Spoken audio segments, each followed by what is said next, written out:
You're going to be successful in business, you have to be willing to hire people that are smarter than you. You can't do it yourself. You have to have people that you trust. Everybody is as important as the next person. You have to take risks. Every business should be prepared to be sold in 5 years. Business Newsmakers is brought to you by Tompkins Mayapack Bank, your local, mobile, and remarkable community bank. Hello and welcome to Hudson Valley News Network's Business Newsmakers show, brought to you by Tompkins Mayapack Bank. I'm Philomena Finelli of Impact PR and Communications, and I'm here to help you get all up in the business of the wow-worthy leaders and community change makers from here in the Hudson Valley. Speaking of people who sure know how to make a headline, I'm here today with Paula Young of Paula's Public House in Poughkeepsie. Thank you for joining me, Paula. How are you? Thanks for making it into the studio. Well, thank you very much. Paula, speaking of people coming in and getting into your business, one thing that stands out to me is when people visit Paula's Public House, and I've been, and for anyone who hasn't, it's fantastic. Thank you. When you arrive at the door, you greet the person, the customer, personally, and make them feel like they're in your house. You surely could hire a host. Why is it you take on that role yourself? In any business, it's the personality of the owner, I believe, that gives you that extra edge. I often have heard that it's not what you put on the table, it's who you put in the chairs, correct? So anybody can come to any restaurant. You can stay home and eat dinner. You can stay home and have a glass of wine. But if you come to my restaurant, I want you to feel welcome because you're giving me the grace of your presence, and certainly you're giving me money and your business, and I need you to feel as important as I think you are. So it's about building relationships then? Because I never looked to chase a dollar. I looked to chase a customer, to have a concrete relationship with people, give them what they want, and hopefully I do that, you know? You certainly do, and this is not your first foray. For those who are watching, you may remember, Paula, you had a business, Paula's Stone Cottage in Fishkill. I had a tiny, tiny little wine bar in a little tiny historic building in Fishkill, New York. And it was sardines. It was often sardines with so many people. But it was a great place for people to meet and greet and network. Like in Britain, a pub was the meeting place. And that's what I'm striving to be. And what did you learn from your experience in having your prior business that you then brought with you to Public House? Well, prior business, I came to New York at 18 from London, and I was an actress for many years. I worked as a waitress for many years, because that's what actors do. Then I became a salesperson. I ran a bakery. I was a mother. I owned another restaurant. My ex-husband owned food businesses. Then I went to work for Mr. Giuliani. I was a commissioner of public affairs for him for 5 years. So I've done a whole lot of things that have helped me gain an understanding that people want to be heard. So that was the common thread with these various roles, was that people want to be heard. They need an ear. People want to be heard. They want to be listened to. People want to feel important. Why? When you go out, it's an opportunity to get away from the regular. So it's really got to be about you. It's got to be about what makes you happy. I hate going to a restaurant, spending $150 on a meal, and it stinks. But I'm the kind of person that would very politely say, I don't like this. One of my biggest pet peeves is if I serve hummus and it has too much garlic, and then she doesn't tell me. And then the next day I'll get a text, Paula, there was too much garlic in the hummus. Why didn't you tell me? I would have fixed it. You know, that kind of thing. So people need to feel special, and I hope to try to do that. And it sounds like you really take care to listen to the customer feedback. Customer service is key, whether it be in banking, in retail, in restaurants, treating every person who walks in the door as if they matter. And I think that is what's missing so much. It's not so much that the customer is always right, it's that you need to make the customer feel that they are right. That's interesting advice. And speaking of advice, many people dream of opening food businesses or pubs themselves. Maybe somebody out there today is watching and thinking, that's what I'd like to do in the future. The restaurant and the pub business, notoriously difficult. What advice would you give to a would-be food or beverage entrepreneur? Most restaurants fail within the first year. You need to have a lot of money, at least a year's worth of money to carry yourself. 1 year's worth of money in the bank. That is the first thing. So if you are very cash poor, don't do it. Okay, so wait and save up so you have enough Yes. cash on hand to ride out those highs and lows. That's exactly right. And always err on the side of extra money, not less. Partnerships, the partnership is a bad ship to sail on sometimes.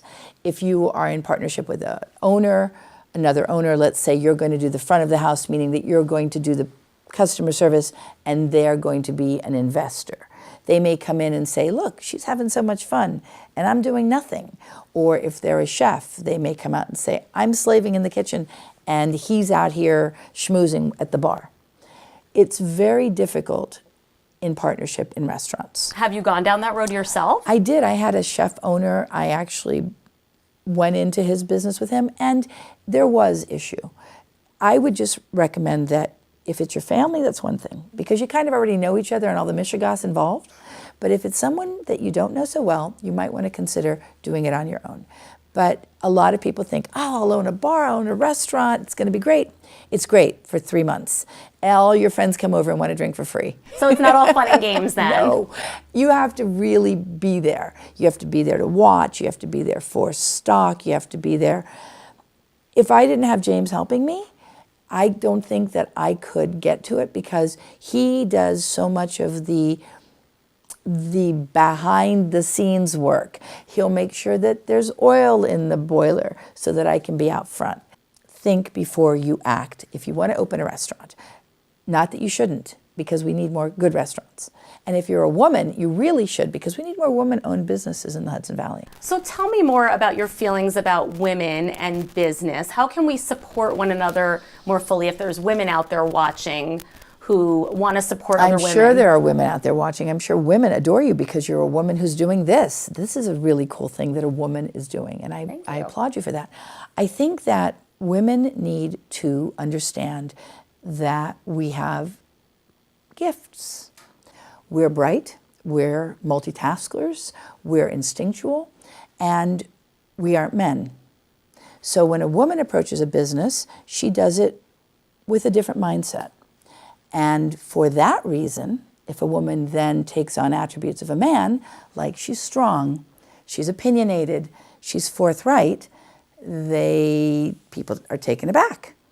I've had a lot of people say, wow, you kind of are a little pushy and you're kind of a little this. But if my name was George, they would never say that. So you're saying out there to the women watching, be your feminine self, but don't be afraid to embrace those qualities that make men successful. Be your feminine self first because you are a woman. And when I say feminine, I don't mean you have to wear pink and frill. I mean, be the female you are. Use your skills that are organic to you. But then borrow the strengths that you see successful people do. I think that we are evolving as a society. Women are getting more opportunities, and certainly we're able to borrow money now. It was a time, not that many years ago. You weren't born. This breaks my heart to hear this. In the 70s, I couldn't get my own credit card if I was a kid in the 70s, really a little kid, but you couldn't get your own credit card if you were a woman. You had to have your husband co-sign. I don't think young women today realize what opportunities are available, and I don't think they realize how very short time ago they weren't. So women here in 2018 have the opportunity to borrow money, have the opportunity to become more than their grandmothers and mothers. And so part of that means being financially savvy, taking ownership of things, whether that's being the sole owner of your business or minding your dollars and really being Don't aware. be afraid of your checkbook. I absolutely love this advice, Paula. Another thing I admire about you, besides being a strong woman, is how dedicated you are to the community. How has your community involvement, particularly with not-for-profits, helped you in running a business? I learned that partnering up with the good people in communities is what you need to do. And at the Public House, I have a show called The Public House, and what I do is I interview people, which I interviewed you, people who make a difference in the Hudson Valley.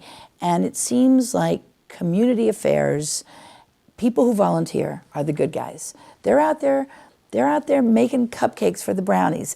They're out there spending hours on the walkway on the Hudson, walking people through. They're out there serving meals to the poor and the elderly. Those are the people I want to know about. Those are the people that give back. And you want them in your business. Yes. So it's with wealth, with knowledge. You've got to get out there. You've got to become part of.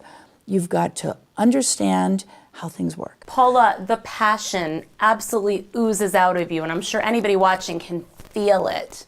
You clearly put a lot of heart into your business. And when you sit down on your public house show, you always turn to your guests and you ask them what makes their heart beat. And since business takes commitment and drive and also a ton of heart, why do you do what you do? What makes your business heart beat? What makes my heart beat is my son, right? I love animals and nature and this planet. I get very passionate. People make my heart beat, right? But in this particular business, it's giving people a place to go, a place where they can feel safe, especially women. I have so many women that come to my restaurant because they feel safe. Giving folks something that lifts them, lifts their heart, lifts their gastronomic experience, and basically makes them better people, happier people for that moment, right? We can only clean up our corner. It sounds like you're spreading a little piece of joy and also making a living doing that. And that is. I try very hard, and I hope I'm successful. And so far, the Hudson Valley has been very kind to me. So I'm We've very, embraced very you because you've embraced us, and there's so much to learn from that. Thank you for heading in today, Thank you Paula, for having me here. and for doing what you do. I appreciate and thank you for doing what you do, because it's very empowering to see a woman behind a desk talking to the world. I love that. Well, I want to thank everyone for tuning into Business Newsmakers. It's so important for us to share the stories of people doing big things in the Hudson Valley. Thank you for joining us, and see you next week. Now it's time for this week's Tompkins Tip with Amy Greiner, Vice President of Business Development. One of the most overlooked aspects of running a successful business is a proper succession plan. It's always good to ask the question, what's next for my business? Establish a plan for your business's succession, including considerations of, if you are the only owner, who will take over if something unexpected happens to you? Is it your spouse, children, key personnel? If you have a business partner, do you have a buy-sell agreement? More importantly, how would it be funded?